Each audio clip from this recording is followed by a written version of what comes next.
guys, welcome back to my YouTube channel Sadrian Aziza.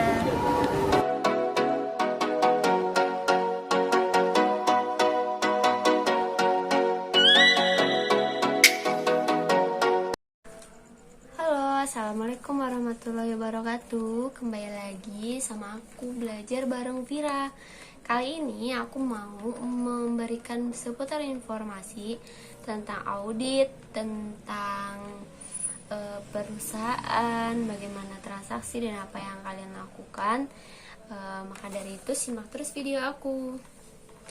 Nah, yang pertama yaitu apa sih yang dapat kita lakukan dalam pengujian atas transaksi penjualan selama setahun. Nah, kalian perlu tahu dulu nih, prosedur penilaian resiko itu dilakukan dalam menilai resiko salah saji. Dalam laporan keuangan, auditor melakukan tes, yaitu tes kontrol, substansif transaksi, analisis prosedur analitik, dan tes detail resiko. Dimana yaitu kita tahu tanggapan terhadap penilaian auditor terhadap resiko salah saji material. Nah, dari 1 tahun itu kita lihat apa saja dan berapa kali kita lakukan kesalahan penyajian, dan itu kita lihat apakah dari transaksi penjualan itu melakukan banyak kerugian atas salah saji tersebut. Nah, bagian utamanya yaitu kita harus tahu dulu nih pemahaman tentang pengendalian internalnya. Maka dari itu pengendalian internalnya selama setahun kita perbaharui, dari mulai prosedur, juga tata cara kerja, dan orang-orang di balik. Yang kedua, apa yang kita lakukan saat melakukan pengujian saldo piutang pada akhir tahun? Ada beberapa tahap ya di dalam pengujian saldo ini. Yang pertama adalah prosedur audit awal, prosedur analitik yang seperti tadi, pengujian terhadap transaksi rinci, pengujian terhadap transaksi saldo rinci. Terus terakhirnya itu kita harus verifikasi terhadap penyajian dan pengungkapan. Nah, sebenarnya prosedur awal itu kita ada beberapa tahap ya, ada 6 tahap. Yang pertama itu yaitu usut saldo piutang usaha yang tercantum di neraca ke saldo akun piutang usaha. Nah, dalam buku besar kita harus lihat dulu bagaimana tadi saldo akun piutangnya sudah benar apa belum. Nah, setelah itu kita hitung kembali saldo piutang di dalam buku besarnya. Kita sudah lihat, kita hitung kembali agar tidak ada kesalahan. Setelah itu lakukan review. Nah, dalam mutasi masuk dan mutasi keluarnya. Setelah itu postingannya juga, dan cadangan kerugian piutang usaha. Yang keempat itu usut saldo piutang usaha, yang dimana kertas kerjanya itu tahun lalu. Jadi yang tahun lalu kita revisi lagi, kita review lagi, apakah di tahun sekarang ini masih ada kerugian atau masih ada yang belum terbayar. Setelah itu usut juga postingan dalam akun piutang ke dalam jurnal yang bersangkutan agar jurnalnya sudah tepat. Yang keenam itu lakukan rekonsiliasi akun di dalam buku besar ke buku pembantu. Nah, di sini penting loh sebagai modal awal dalam kita menentukan tentang berapa nominal dan jumlah di dalam buku besar kita. Yang ketiga itu apa sih yang kita lakukan di dalam 1 tahun itu? Pengujian atas seluruh transaksi penjualan. Nah, di dalam penjualan kita tahu kan ada kegiatan operasi, terus juga kebijakan akuntansi, kebijakan operasional juga ada yang ditentukan oleh manajemen itu sendiri.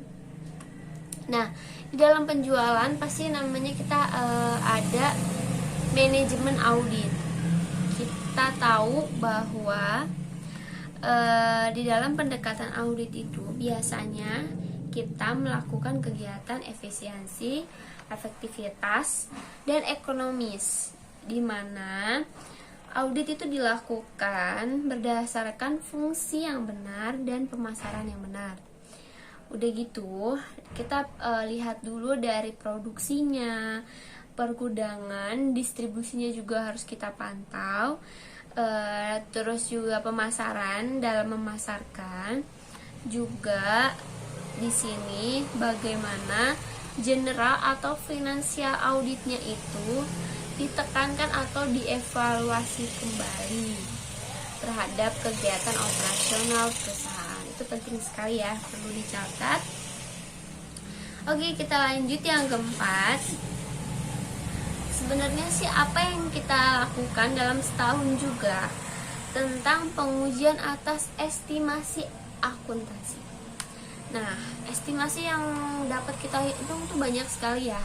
Seperti neraca juga kita bisa hitung, laba rugi juga, terus kekhususannya masing-masing. Oke, maaf ada sedikit terganggu. Nah, di setiap dokumen transaksi ini kita ada proses pasti di dalamnya. Nah, dalam 1 tahun ini kita harus tahu alur-alur yang ada di dalam estimasi akuntansi.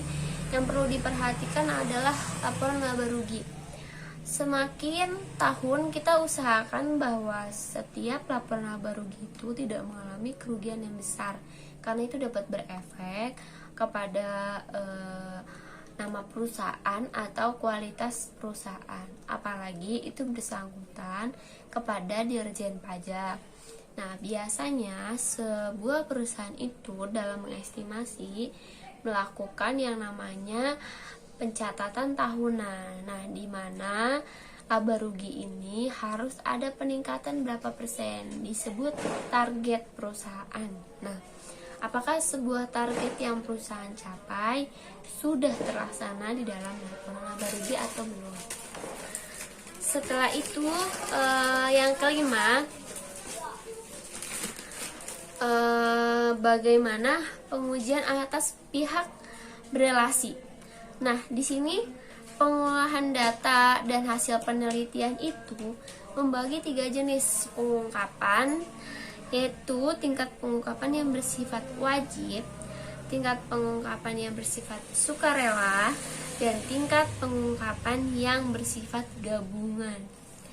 Di mana transaksi ini mengukur nilai suatu perusahaan, yaitu PBF dan Tobin Q. Oke. Untuk menjawab pertanyaan di sini adalah peneliti itu sudah melakukan analisis dulu dengan menggunakan yang namanya analisis konten. Hasil penelitian ini memberikan rata-rata pengungkapan transaksi pihak berealisasi yang bersifat wajib. Nah, habis itu kita tahu dulu nih, biasanya yang dilakukan itu industri manufaktur. Terus bagaimana sih kita, yang keenam, bagaimana sih kita pengujian atas peristiwa kemudian? Kita review dulu peristiwa kemudian itu apa. Peristiwa kemudian yaitu auditor untuk menentukan apakah transaksi atau peristiwa yang muncul setelah tanggal neraca yang mempengaruhi penyajian dan pengungkapan pada laporan periode berjalan. Jadi di sini tuh kita tahu dulu berapa tanggal peristiwa neraca, dan biasanya terbatas pada periode awal yaitu tanggal neraca dan berakhir pada tanggal laporan auditor. Jadi kita harus perlu kita tanggalkan berapa tanggal yang tepat di sini. Terus juga kita bakal mereview peristiwa-peristiwa di tanggal neraca harus diselesaikan mendekati akhir audit. Nah, kita harus teliti ya di dalam peristiwa kemudian tadi. Yang ketujuh yaitu pengujian atas kelangsungan usaha. Di sini tuh disebutnya going concern. Going concern itu merupakan kondisi di mana suatu badan usaha atau entitas diperkirakan akan berlanjut dalam jangka waktu yang tidak terbatas di masa depan atau di masa yang akan mendatang. Pernyataan ini merupakan dikeluarkan oleh seorang auditor atas laporan keuangan perusahaan yang diauditnya. Nah, para pemakai laporan keuangan ini pada umumnya juga sangat memperhatikan pernyataan yang diberikan oleh seorang auditor, di mana pernyataan itu adalah penggambaran atau penilaian terhadap pertahanan hidup sebuah perusahaan di masa yang akan datang. Nah, kajian ini juga diukur dari kantor akuntan publik itu sendiri, di mana menjadi dasar penentuan penerimaan pernyataan going concern. Dan kondisi keuangan itu menggambarkan kinerja keuangan perusahaan. Perusahaan dapat mengalami kesulitan keuangan, terutama dalam kondisi ekonomi yang sedang menurun. Nah, bisa jadi ini dalam kondisi yang COVID sekarang ini bisa berpengaruh dalam going concern ini. Kesulitan utama juga disebabkan atau mempengaruhi going concern ini. Dan biasanya perusahaan itu dapat menjual semua aset perusahaan, melakukan tindak tetap berkelanjutan, yaitu going concern, sehingga saat kondisi ekonomi yang kurang mendukung, peristiwa ini tidak mengefek sampingkan bahwa perusahaan ini bisa gagal atau jatuh. Itu perlu diperhatikan ya, apalagi seorang auditor itu perlu tahu. Yang kedelapan, apa aja sih kita sebelum menerbitkan laporan audit? Laporan audit yang perlu kalian tahu sesuai dengan beberapa teknik-tekniknya bisa dilihat di video aku sebelumnya itu. Nah, di sini juga proses yang dilakukan menjelang akhir audit. Jadi setelah seorang auditor itu mengaudit, ya, kita lihat dulu beberapa yang harus dilakukan setelah sudah melakukan laporan itu, yaitu melakukan review peristiwa kemudian. Jadi setelah sudah diaudit, review peristiwa kemudiannya kita ulas kembali, terus juga membaca notulen rapat. Jadi catatan-catatan di dalam rapat itu seorang audit harus mencatat untuk lebih direview lagi, lebih didalami lagi.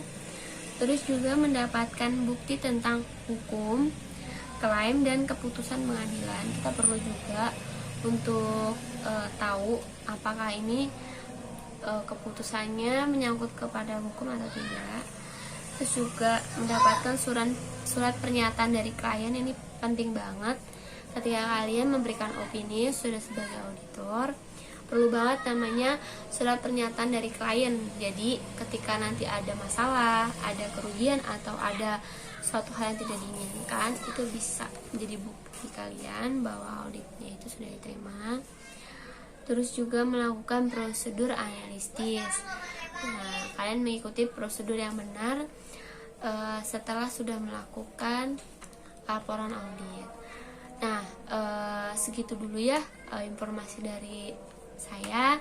Kalau kurang memahami atau kurang lengkap, nanti akan aku share lagi ke kalian seputar audit.